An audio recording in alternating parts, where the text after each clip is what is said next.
Hello, salutations. Hope that you're doing well, and thanks for clicking on this video. My name is Scott Thomas Adler, 17 Numa here on YouTube, and I felt like running my mouth a little bit here today, so let's see where this rolls.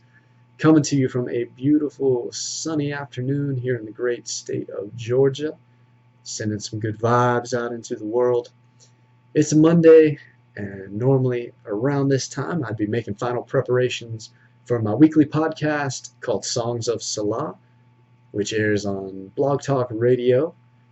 But I didn't have a guest lined up this week, so instead of flying solo on the show this evening, I thought instead I would get here on YouTube and make a quick video, perhaps talk about the program a little bit. Songs of Salah is show I've been hosting for the past 2.5 years now, coming up in the near future on episode 150, so that's a pretty cool milestone. Every week I like to have a new guest on to talk about their work from the fields of poetry and writing, have artists and musicians and health enthusiasts on, always interesting people to talk about their life and their journey, their work, and plans ahead for the future. So I'm always inspired by those conversations. And then oftentimes in the second hour, we'll host an open mic segment where anyone can call in and read their work as well. So those are always fun. And I'm always looking for new guests or past guests who would like to come on again. So I thought today I would extend an invitation to anyone that might be interested in coming on the program. So feel free to get in contact with me if that's something that might interest you.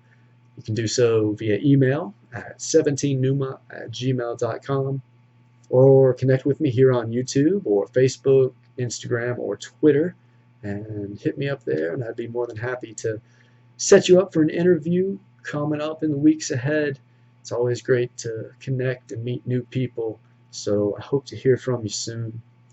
And if anyone is interested in checking out some past episodes of the show, you can visit the Songs of Salah page at my website, 17numa.com, and find an archive with links to every episode there on that page. It's been an awesome month of May so far, a lot going on. Been making final edits in the manuscript called Evermore, which is a book I've been writing for the past 2 years in collaboration with my co-author, Mihaila Melnick. And during the last 5 months specifically, we've been feverishly working on it to whip it into final shape, and it is nearing that form.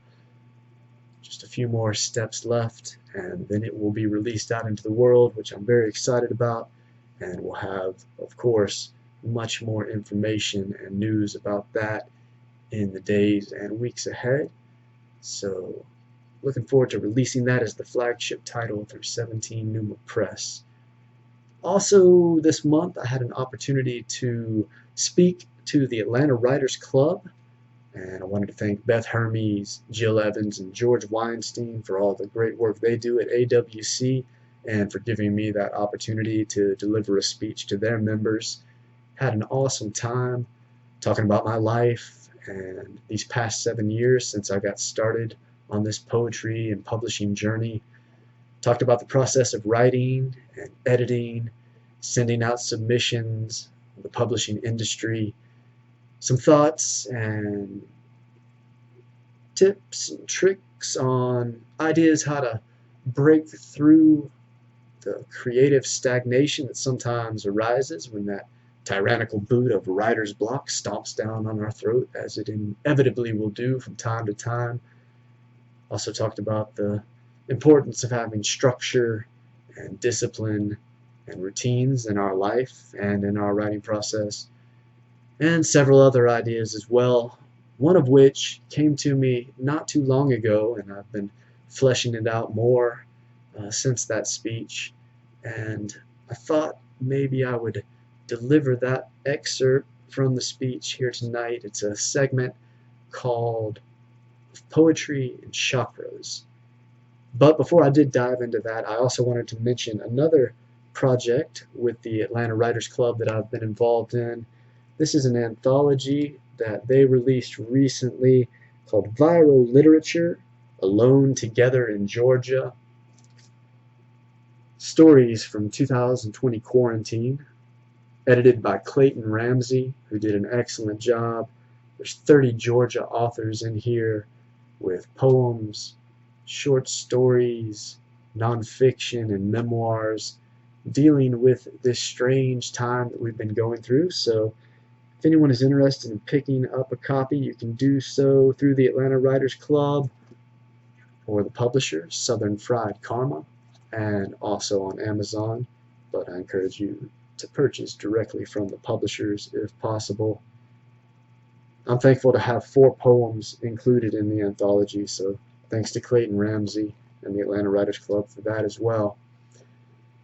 So, this idea that I wanted to talk about here today of poetry and chakras is basically about the idea of the different energy meridians of our body and how different forms of writing can emerge from those centers in different ways.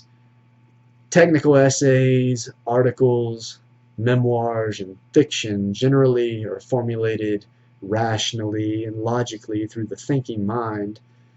It's a process of consciously planning and framing, building, constructing, shaping, forming, and molding our thoughts. And some poetry is also created from this intellectual foundation of cognitive functioning, but generally, being the more esoteric art associated with writing, poetry tends to come from either the heart, the guts, the loins, or the soul. Different moods and circumstances and events in life can cause varying emotions to burst forth from those different chakras. So first we have the heart chakra, which is poetry of romance, falling in love, verses born from fondness and innocent desires of longing and amore. Also deals with thoughts of general goodwill toward humanity and nature and animals, ideas of kindness, compassion, and empathy, the warmth of connectivity. Next up is the third eye chakra, represented by the pineal gland, which is poetry of intuition, dream imagery, and surrealism, experimental verse, avant-garde abstractions, mythological motifs, and archetypal concepts that tie us all back to the collective past. Then we have the solar chakra, the center point of the body, which absorbs and reflects the sunlight's energy. It's poetry of a more primal aspect, churning beneath the surface, volcanic, eruptive, and explosive in its methods, full of righteous indignation and what I like to call the rhythms of dissidence. Then we have the sacral chakra, which is poetry of lust, of greed, of jealousy, of sloth and irresponsibility, coming from the shadow aspects of humanity's more sinister side, the animal nature of a dog-eat-dog, survival of the fittest type of energy. Also represents the digestive process, where food is taken in and order is temporarily broken down into chaos. To balance that out, we have the crown chakra at the top of our being, which is poetry of transcendence, reflections on the divine source of God, a frequency resplendent with reflections of bliss and grace. It's the Holy Spirit vibration and synchronicity. At the bottom, we have the root chakra, which is poetry of stability and balance, our direct connection to the earth, our foundation and base, a point of solidity with our feet placed barefoot upon the grass or soil. It's the genetic swarm that we reside in here in this dimension of time and space. It's the chemical and biological components of our physical being, poems of the blood, bones, and flesh, the rivers and waterfalls and mountains, the sunrise, moon, stardust, supernovas, Milky Way, and cosmos, and all aspects of the world we encounter through the 5 senses. So that sums up generally the different chakras and their energies. So now I'm going to delve into an example of how poetry can flow through those different energy meridians of the body. So let's say it's a day where we're feeling particularly close to nature and we'd like to write a poem about an apple tree or perhaps even getting our hands in the dirt and planting some seeds. So we're beginning the journey at the root chakra with the earth. Better yet, let's say that we decide to grab a Honeycrisp apple off the counter, walk up to the park, sit on a bench in the woods, and then begin eating that delicious treat with our left hand while with our right we take out the pen and start to write an ode to medicinal fruit and the garden of organic delights. A healthy snack and new poem on the page to boot. That's called planting two seeds at the same time. Forget all that nonsense about killing two birds with one stone. The higher type of energy and mindset that's needed in the world with what we're presently facing in this age deals with concepts of growth springing forth from the soil, not of violent measures orchestrated through slaughter and scheming. Now, as the apple sits in our stomach and acids of the intestines begin to digest the sugars, vitamins, minerals, pulp, and peel, we can turn our focus toward the sacral and solar chakras, connect with the bubbling cauldron at our core, and consider the woes of this world as it goes through so many schisms. That type of contemplation is sure to stir up a healthy dose of righteous indignation. All the tyranny and oppression, the principalities of power that have become rotten in their methods of propaganda and persuasion, the system of the beast and its many tentacles that have been set against us in this modern age, the big tech Silicon Valley oligarchs pushing censorship and suppression of free speech, the aristocratic ideology of the technocratic elites, the fools who fiddle while cities burn. Yeah, it's enough to rattle the psyche's cage for sure. So we use that solar chakra energy to write another poem in the form of a rant that rises up from the churning guts, through the lungs, and off the tip of a spitting tongue. We've moved up from the root chakra, through the digestive energy of the sacral chakra, into the fiery passion of the solar chakra, and we now have two poems to show for our efforts so far on the journey. It would probably be wise to take a deep breath, calm down from the flurry of feverish inspiration for just a moment. But not for too long, because the sugar and electricity from the apple is carried through our blood. While our creative inspiration remains on high alert, we can ride the waves of that peak emotion to another plateau. And we begin to be thankful for the dualism of this world, the beauty of nature and its delicious edibles on one hand, and the Machiavellian schemes hatched by deranged lunatics on the other. Suddenly we realize that it's all part of the overall oneness of existence, that the seemingly dichotic events emerge from the same source. It's just the way the game of life is set up. So even the madness of these problems are part of the divine cosmic comedic tragedy. We're all pieces on the stage, and we're here to simply do our best in every given moment with whatever gifts, skills, and personal talents we can muster into fruition. A sense of relief washes over us with this realization.